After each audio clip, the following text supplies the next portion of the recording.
Economic Democracy by Major C.H. Douglas, Chapter 9.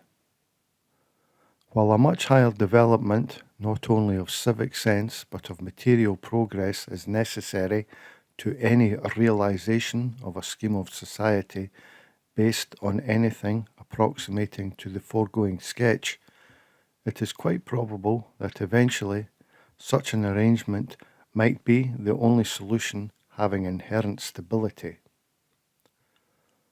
But a transition period is highly desirable, and as the present structure is susceptible of change by metabolism, it may be well to consider one of the numerous expedients available to that end. Since an immediate levelling up of real purchasing power is absolutely essential if industry is to be kept going at all, the first point on which to be perfectly clear is that increasing wages on the grand scale is simply childish. Given a minimum percentage of profit and a fixed portion under the existing economic system, the real wage, in the sense of a proportion of product, is steadily decreasing, and nothing will alter that fact except change of process, temporarily, and change of economic system, permanently.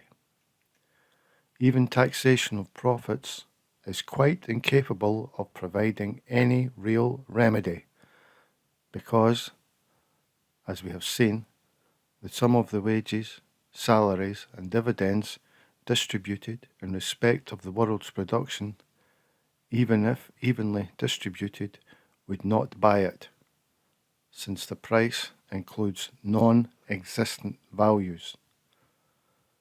There is no doubt whatever that the first step towards dealing with the problem is the recognition of the fact that what is commonly called credit by the banker is administered by him primarily for the purpose of private profit, whereas it is most definitely communal property. In its essence, it is the estimated value of the only real capital. It is the estimate of the potential capacity under a given set of conditions, including plant, etc., of a society to do work.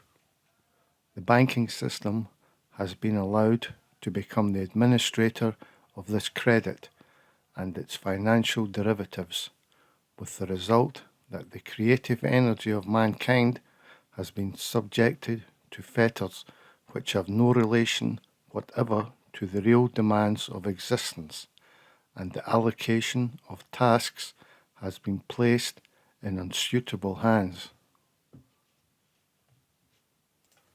Now, it cannot be too clearly emphasized that real credit is a measure of the reserve of energy belonging to a community, and in consequence, drafts on this reserve should be accounted for by a financial system which reflects that fact. If this be borne in mind, together with the conception of production as a conversion absorbing energy, it will be seen that the individual should receive something representing the diminution of the communal credit capital in respect of each unit of converted material. It remains to consider how these abstract proportions can be given concrete form. So far as this country is concerned, the instrument which comes most easily to the hand to deal with the matter is the national debt, which for practical purposes may be considered to be the war debt in all its forms, although it should be clearly understood that all appropriations of credit can be considered as equally concerned. Some consideration of the real nature of the debt is necessary in order to understand the basis of this proposal. The £8,000 million, in round numbers, which have been subscribed for war purposes represents, as to its major proportion, apart from about £1,500 million relent, services which have been rendered and paid for, and in particular the sums paid for munitions of all kinds, payment of troops, and sums distributed in pensions and other doles. Now the services have been rendered and the munitions expended. Consequently, the loan represents a lieu with interest on the future activities of the community in favour of the holders of the loan.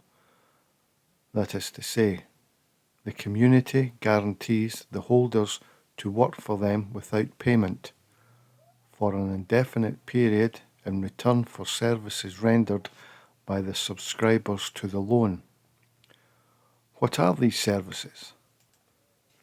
Disregarding holdings under £1,000 and reinvestment of pre-war assets, the great bulk of the loan represent purchases by large industrial and financial undertakings who obtained the money to buy by means of the creation and appropriation of credits at the expense of the community through the agency of industrial accounting and bank finance. It is not necessary to elaborate this contention at any great length, because it is quite obviously true. Eventually, to have any meaning, the loan must be paid off in purchasing power over goods not yet produced, and is, therefore, simply a portion of the estimated capacity of the nation to do work which has been hypothecated. Whatever may be said of subscriptions out of wages and salaries, therefore, there is not the slightest question that insofar as the loan represents the capitalization of the processes already described, its owners have no right in equity to it. It simply represents communal credit transferred to private account. To put the matter another way, for every shell made and afterwards fired and destroyed, for every aeroplane built and crashed, for all the stores lost, stolen, or spoilt, the capitalist has an entry in his books which he calls wealth, and on which he proposes to draw interest at 5%, whereas that entry represents loss, not gain, debt, not credit, to the community, and consequently is only realizable by regarding the interests of the capitalist as directly opposite to that of the community. Now, it must be perfectly obvious to anyone who seriously considers the matter that the state should lend, not borrow, and that in this respect, as in others, the capitalist usurps the function of the state. But, however the matter be considered, the national debt as it stands is simply a statement that an indefinite amount of goods and services, indefinite because of the variable purchasing power of money, are to be rendered in the future to the holders of the loan, i.e., it is clearly a distributing agent. Now, instead of the levy on capital, which is widely discussed, let it be recognized that credit is a communal, not a banker's possession. Let the loan be redistributed by the same methods suggested in respect of a capital levy, so that no holding over £1,000 is permitted, to the end that, say, 8 million heads of family are credited with £50 per annum of additional purchasing power. And further, Let all production be costed on a uniform system open to inspection, the factory cost being easily ascertained by making all payments through a credit agency. The manner of procedure to this end is described hereafter.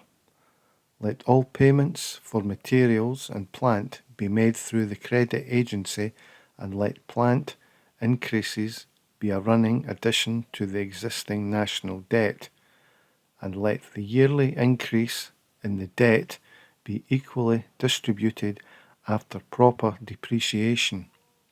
Let the selling price of the product be adjusted in reference to the effective demand by means of a depreciation rate fixed on the principle described subsequently, and let all manufacturing and agriculture be done with broad limits to a program. Payment for industrial service rendered should be made somewhat on the following lines.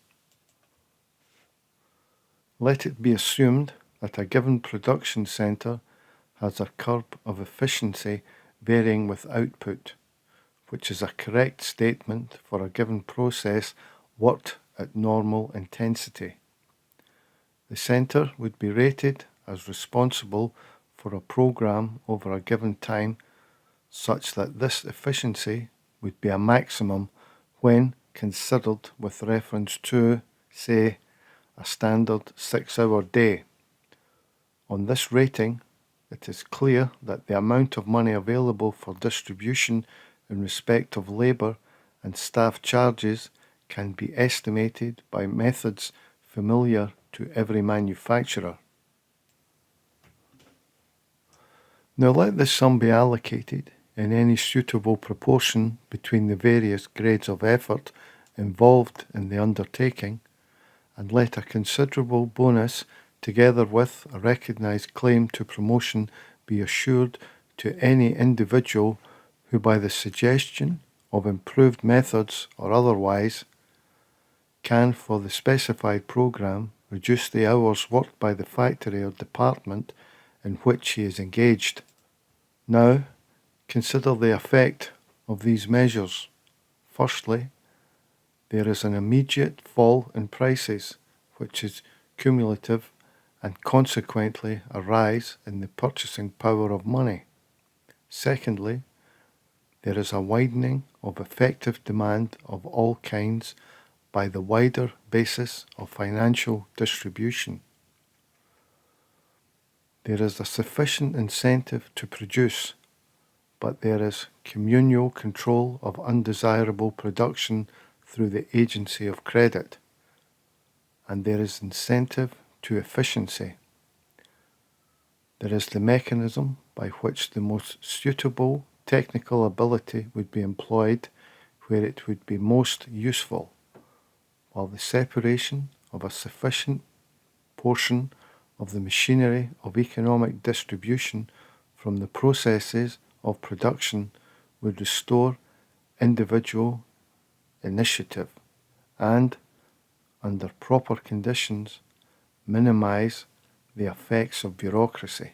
This rapid survey of the possibilities of a modified economic system will, therefore, probably justify a somewhat more detailed examination of certain features of the proposed structure, and clearly the control and use of credit is of primary importance.